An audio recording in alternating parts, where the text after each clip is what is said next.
Thanks, Chair, and thanks very much to the Rapporteur. It's actually Sarah Rego who is the left shadow. She can't be here today, but she just asked me to make a few points, and she very much welcomes and thanks the Rapporteur for her work, welcomes the overall approach taken and supports very much her references to striking a balance between freedom of expression on the one hand and combating hate speech on the other. For our shadow, it's very important to promote positive speech and to uphold respect for freedom of expression as a norm while we're combating and fighting hate speech. So some of the key issues for my colleague are tackling hate speech and crime, particularly against the LGBTIQ community, as well as political violence against women.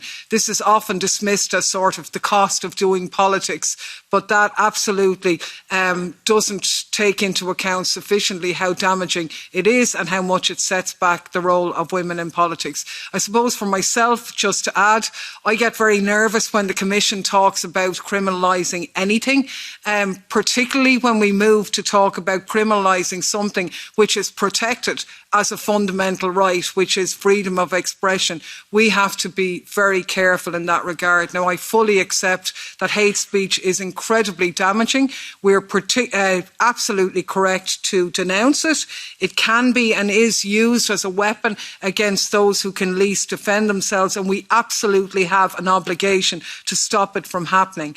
But the Irish government recently tried to do this and made an absolute mess out of it. Its definitions were problematic, its scope was broad, the issue hadn't been thought out. We have to be careful. It doesn't matter how well motivated we think we are. We can't run bullheaded into this or we'll end up undermining basic rights. And we might actually succeed in having it used as a weapon against the very people that we want to protect. I mean, in the UK, the first person convicted of hate speech under the race relations law was a black man who'd used a racial insult against a white policeman. In France, hate speech laws have been used against the critics of Israel's barbaric treatment of Palestinians. So all I'll say is, is that we have to be careful. We can't afford to sit back.